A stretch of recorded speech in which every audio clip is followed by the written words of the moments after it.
Last year, during the whole killer clown craze, a few clowns on Twitter had threatened to come to our school at 11 AM to kill us. The school of course had picked up on this and sent out emails to parents and planned a lockdown at 10:30. So sitting in history class, I heard the familiar sound of the lockdown alarm. The teacher came rushing in to lock the doors and windows, and to be honest, I wasn't that worried. I thought that it was just another one of those blank threats online and that nothing would happen, my day would continue as normal, but there's still that excitement to a lockdown. That feeling of the unknown. After 40 minutes of silence, I found myself sat on the cold floor in the corner of the room, the emergency green flashing light turned off, and the air conditioning slowly fell silent. The hallway light switched off, and the school had cut the power. Why, though, I thought. At this point, me and my classmates were staring at each other. We all knew that something real was going on. After 10 minutes or so, we could hear all the faint banging noises from down the corridor, shortly followed by heavy, fast footsteps. Someone was running in the hallway. They started banging on lockers and screaming, "I'll kill you all, just die." At this point, a few girls started crying. Then, the most terrifying thing happened.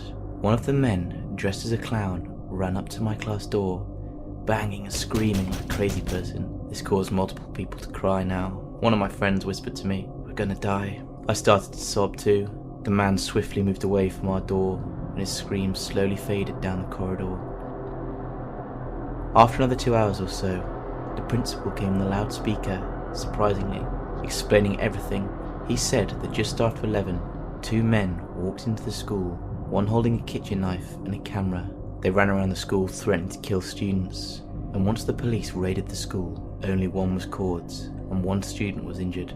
The school got over 20 buses to take the younger kids home, and the kids from the 9th grade and above, like me, were told to walk home in groups of no less than 2. It's fair to say I had a hard week at school, thinking that the second man would return with a gun or something, but nothing happened. Nonetheless, this will stay in my mind forever. The second one, as far as I know, has not yet been caught, but at this point, I feel like they're not looking for him, as it's been over a year, but the thought of him still planning an attack on the school makes me feel sick. Since then, the school has hired a few on-campus police officers and have installed some auto-locking features on doors and windows. When the lockdown alarm goes off, this has made me feel a bit better, but this just isn't something that you can forget about. It stays in the back of your mind forever. I'm very happy I'm not in school anymore. I graduated a few years ago, but more and more every day I hear about all the incidences that go on at schools throughout much of the US. It's on the news, the internet. I even receive texts from my friends about it. But the stories online are the ones I always find myself glancing through. I've seen stories of people relating to how their schools went into lockdown. The story always ends up about being some hobo who'd been living under the school, or some crazy person from down the street who'd finally snapped one day and tormented the school. I don't know if they're true, but all I know is our school went into lockdown once, and I don't know if even the people at my school know the whole story as to what happened. Hell, I don't even know if I understand it myself. It still seems like a sort of fever dream. Something that didn't happen, couldn't happen. It was the middle of the 3rd period. Math. I'd just finished a big test. I found out later I'd made a bunch of mistakes and ended up getting a D, but not really important. I used the hall pass to go to the bathroom. Unfortunately, the school bathrooms were all located at the stairwell.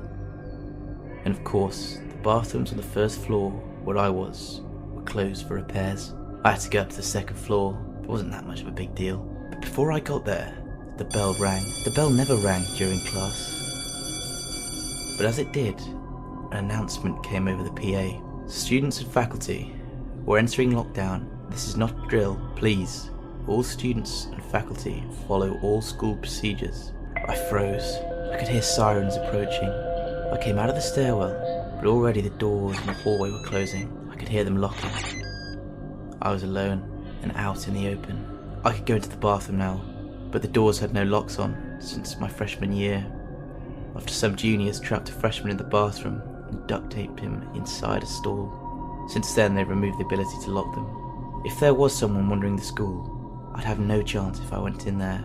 I ran down the hallway. I could see classrooms turning out their lights and covering the windows.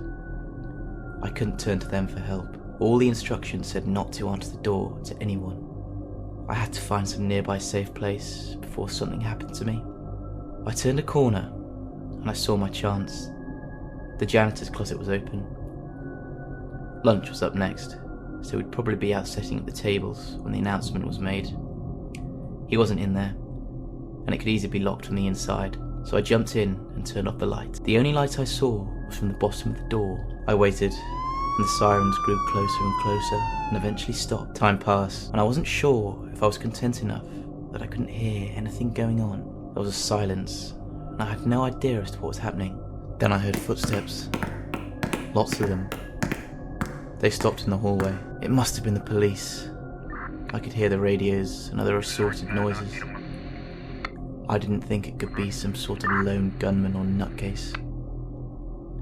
I listened. One guy in particular sounded like they were in charge. "Okay, are we in position?" Another guy answered. I didn't know what his rank was, but clearly he wasn't in charge of the first guy. "Yes, sir. We know the suspect is here in the building. C team is across the campus, as ordered, and B team is covering the back entrances. He'll not be exiting the building on our watch." The chief responded. "Good. Remember, he could look like anyone, but he mustn't escape. It's my fault he's here, and it's my duty to deal with him." I couldn't hear much for a while. There was too much movement, too many people talking to each other. I just waited for a while. Maybe it'd all just be over soon, and I could leave the closet and go back to class. Then, that's when it all happened. The chief yelled out, "Hold it! Put your hands in the air." The commotion outside stopped abruptly. A moment later, clothes rustled loudly as what sounded like a large number of guns were drawn. "Down, on the ground. Leave your hands where they are." It stayed quiet, except for a few of the guns cocking. I said, "Down, on the ground. Don't you dare try what I think you're going to do. You're not at the institution anymore." I thought I'd hear shots go off, back and forth, and eventually someone was saying, "Suspect down." What I didn't expect was that scream. It wasn't a normal scream. It was somebody crying out in terror. It was like a wounded animal, mixed with the sound of a bandsaw hitting concrete. I've never heard anything like it before, and I hope I never hear it again. Then the guns began to fire. The horrible scream happened again, and then the other screams, and then the sound of tearing. I saw the shadows under the door as people moved and fell over, and heard the telltale splatter of gore as it soaked the floor.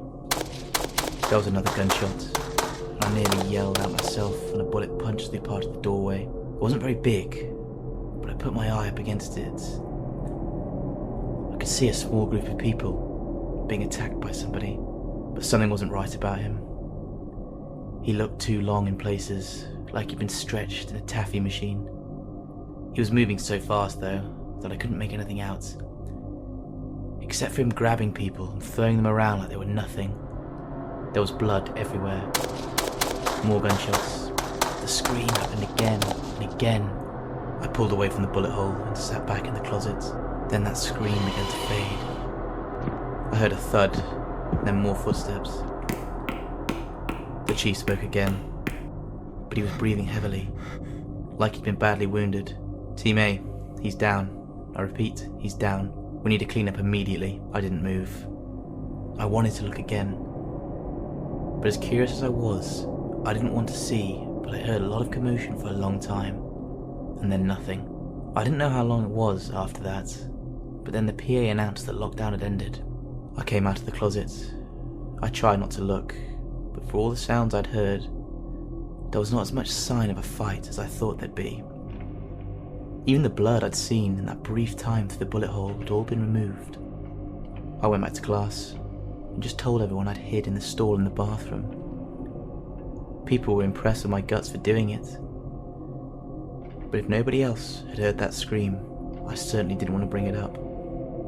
As you might expect, we all went home early that day. Police and EMT were everywhere, but as far as I could see, nobody was being taken away. My parents came and were so happy that I was alright.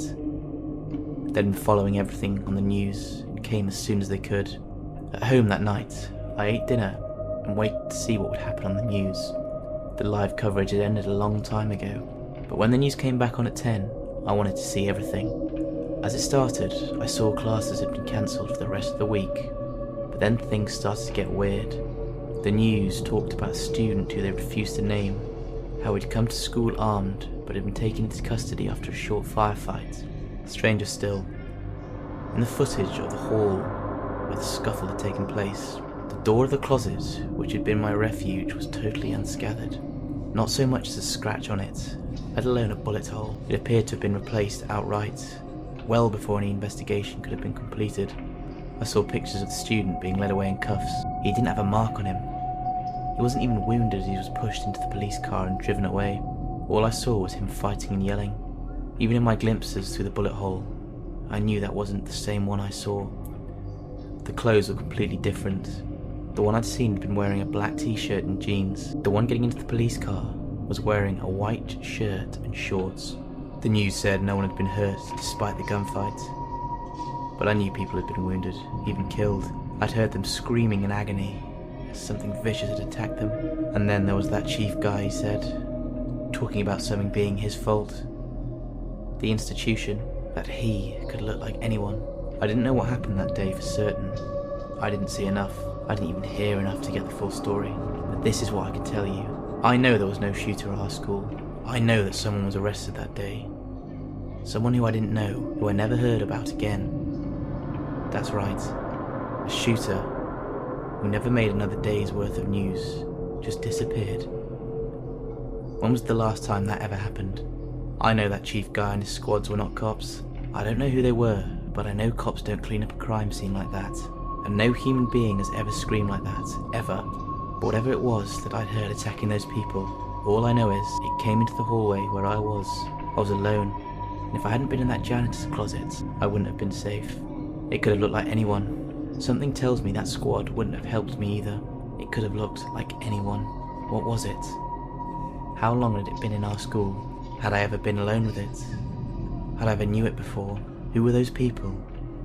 Who would it come for? Where would it come from?